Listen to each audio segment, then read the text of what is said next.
Fala pessoal, tudo bem com vocês? Chega mais, eu sou o Chico Garcia, inscreva-se no canal e vamos juntos. Tudo bem, o Corinthians está eliminado do Paulista, avançou na Copa do Brasil, tem um período aí, né, sem jogos, né, agora começo de abril, com o sorteio nessa segunda-feira da Sul-Americana para a gente entender como vai ser essa fase de grupos e depois, dia 14, a estreia contra o Atlético Mineiro do Campeonato Brasileiro. Tudo bem, ponto nova linha. Sabemos e já fizemos o diagnóstico que o culpado e o responsável não foi Antônio Oliveira, muito pelo contrário, e sim o trabalho antecessor de Mano Menezes, depois o Thiago Kozlowski, que pegou um jogo só, era auxiliar do Mano e, na verdade, de uma condução equivocada que vem desde o ano passado. E da manutenção do Mano Menezes para esse ano, numa cartada da antiga gestão que foi criminosa. Amarrando um treinador para uma gestão posterior, com 2 anos de contrato, com uma multa rescisória milionária, cara, tudo errado. Sabemos disso, até pelos números, né? Desenvolvidos com 5 derrotas. 5 derrotas. Restou muito pouco para o Antônio Oliveira poder fazer. E ainda assim, ele nos 12 jogos, né? Nos 12 jogos totais do Corinthians no Paulista, mas nos 8 jogos que ele comandou o time, 6 no Paulista e 2 na Copa do Brasil, ele tem 5 vitórias, 2 empates e 1 derrota. Essa derrota custou a eliminação, que foi aquela para a Ponte em casa? Sim, mas... e as 5 derrotas que o Mano Menezes teve antes, isso é que acabou complicando, porque não fosse isso, evidentemente, essa derrota da Ponte nem faria diferença. Para vocês terem uma ideia, e aí eu vou falar de números aqui para a gente tentar exemplificar o que está acontecendo. Até a chegada do Antônio Oliveira, o Corinthians tinha um aproveitamento de 16,6%. Um aproveitamento. Desde a chegada do Antônio, nesses 8 jogos que eu citei aí com esses números, 5 vitórias, 2 empates e 1 derrota, 70,8%. 70% de aproveitamento tem o Antônio Oliveira desde a sua chegada. Vamos para os gols. Setor ofensivo, que você vê o Yuri Alberto fazendo gols, Pedro Raul, Romero, Wesley muito bem. Pois bem, o Corinthians nesses 8 jogos fez 16 gols. 16 gols em 8 jogos. É uma média muito fácil de fazer, né, pela matemática, de 2 gols por partida. A mesma média que o Palmeiras, líder geral do Paulistão, só que depois do 5-1 com a Ponte Preta, tá? Que foi um jogo meio atípico dentro dessa conta. Porque se você não contar esse jogo contra a Ponte, o Palmeiras tinha 11 gols.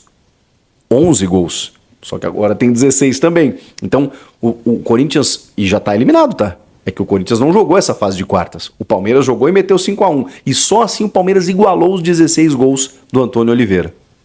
16 gols igualando o Palmeiras, mas ele superou o Santos e superou o São Paulo. Os outros grandes do estado, o Corinthians fez mais gols. Tem uma média superior. A média com o Mano Menezes, 0,5. Como não dá para fazer meio gol, era 1 gol a cada 2 jogos.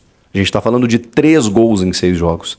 3 gols em 6 jogos. O Antônio Oliveira fez 16 em 8. Gente, é uma mudança muito absurda. Muito absurda. Mais do que isso, o Corinthians tinha uma dificuldade de jogar fora de casa, né? Nos últimos anos isso tem sido recorrente. Foi o 3º jogo consecutivo, esse contra o São Bernardo, que resultou na classificação da Copa do Brasil. Foi o 3º jogo consecutivo sem sofrer gols fora de casa.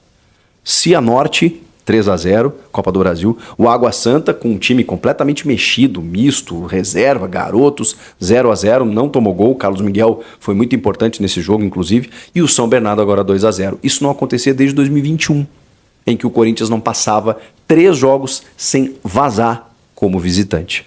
Alguns dos números importantes que eu estou trazendo aqui para a gente exemplificar, porque nem sempre o número ele mostra, o número agora está mostrando que a chegada do Antônio Oliveira ela foi fundamental. E aí fica aquela questão, por que não veio antes? Por que tinha que começar com o Mano Menezes? Por que os caras deixaram um treinador com uma multa de 20 milhões de reais, no final acabou pagando 12 para um técnico que não era da nova gestão, que não estava numa sinergia legal com o grupo, que já vinha de um trabalho ruim, que estava de barriga cheia, que estava inviabilizado com alguns jogadores. Por que mantiveram o cara? Bom, isso foi preponderante para que o Corinthians fosse eliminado no Paulistão. E agora, o que fica disso é a perspectiva interessante. Porque aí você tem uma reformulação que está acontecendo, algumas carências aí ainda estão postas, né? Você sabe que precisa contratar aqui e ali, mas o time base já está montado, com algumas estruturas e algumas alternativas interessantes. O Antônio já caiu nas graças do elenco e também do torcedor e está fazendo um brilhante trabalho com aquilo que ele tem na mão, que é o campeonato estadual que a gente tem para analisar nesse momento. Mais do que isso, ele recuperou o Yuri Alberto, né? E, cara, como é importante você recuperar o teu fazedor de gols. Como é inteligente você fazer isso e não simplesmente detoná-lo. Faz muito mais sentido. Ele tem 5 gols em 6 jogos. O Yuri Alberto tem 5 gols em 6 jogos. Uma média de 0,8 para um atacante está muito boa. Normalmente, bons atacantes têm uma média de 0,5. Aí tudo bem, né? Que eu falei que foi a média do Mano. Né? Porque a gente está falando de um time inteiro. Um atacante ter 1 gol a cada 2 jogos é considerado uma média boa. Ele está com uma média de 0,8. E dá para notar, né? No astral, nas entrevistas, nas palavras do Yuri, o Yuri tá leve. E o Yuri, que foi alvo de um alto investimento, ele tá com confiança para poder, quando a bola chegar nele, ele fazer os gols necessários. Tem sido muito importante. Mas aí você tem um Pedro Raul que também está sendo, você tem um Romero que desde o ano passado é um cara que está sendo decisivo, você tem um Wesley, você tem um Pedro Henrique chegando, você tem um Gustavo Mosquito que até perdeu um pouco de espaço aí, mas no ano passado ele foi importante, tá? Na reta final, quando ele volta, entre outros momentos do Corinthians em que o Mosquito foi importante também, mas virou assim, virou uma peça de reposição. E esse é o detalhe. Quando você contrata para o teu time titular, você reforça o banco. O problema é que o Corinthians dependia muitas vezes de jogadores que hoje são alternativas. Então você melhora o teu elenco e melhora o teu time titular. E especialmente no banco de reservas, né? Com um treinador que chegou entendendo o que é o Corinthians, conquistando o grupo de jogadores com muita seriedade, muito profissionalismo e apresentando em números rápido, né, de uma forma muito rápida, em pouquíssimo tempo, que o Corinthians poderia jogar mais. E aí aquela perda de tempo, né? Se chegasse um pouquinho antes, provavelmente estaria para disputar aí o título do Paulista. Se não tá, eu acho que o Corinthians chega muito forte para a disputa de Copa do Brasil mais para frente, Sul-Americana, e vamos ver o que acontece no Brasileirão. É isso aí, fiel. Salve, salve, fiel. Tudo bem com vocês? Meus amigos, o Tonhão da Fiel, um dos melhores treinadores dos últimos tempos aí do Coringão, tá? Graças a Deus, graças à gestão atual aí do Corinthians, que conseguiram aí a contratação do Antônio, do português Tonhão da Fiel, tá? Mas aí é assim, gente. O brasileiro, quando vê que o time tá ganhando, o time tá empatando, o Corinthians ele pegou. Vale ressaltar, gente, que o Corinthians ele pegou muito time fraco aí no Campeonato Paulista. Pegou muito. Mas o Mano Menezes, ele também pegou time fraco e perdeu. Pegou, mas o Mano ele teve mais sequências de clássico aí que o Antônio. Ele pegou uns times mais fortes aí do que a era Antônio aí no Campeonato Paulista, tá? Então, a gente tem que ver também como ele vai se portar aí no Campeonato Brasileiro, que é o campeonato mais difícil do mundo, um dos mais difíceis do mundo.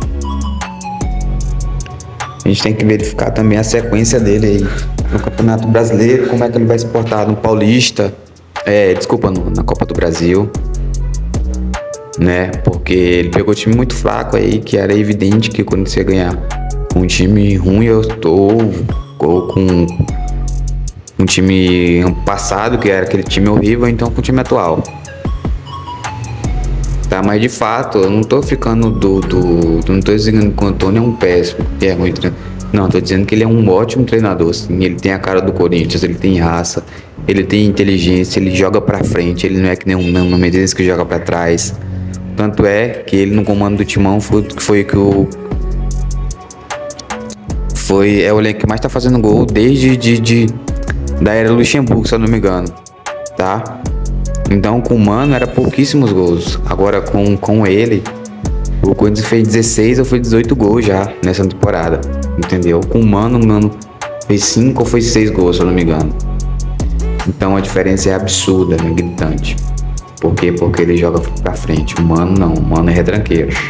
O Mano, o Corinthians fazia um gol no primeiro tempo, no segundo tempo ele retrancava o time. O time ia lá, pegava um empate, às vezes até a virada. Já o Antônio não, o Antônio, o Corinthians tá ganhando de 1, ele continua jogando pra frente. Tá ganhando de 2, continua jogando pra frente. Abre 3-0, continua jogando pra frente. Só que com mais cautela, não vai deixar ele não deixa o time todo aberto, entendeu?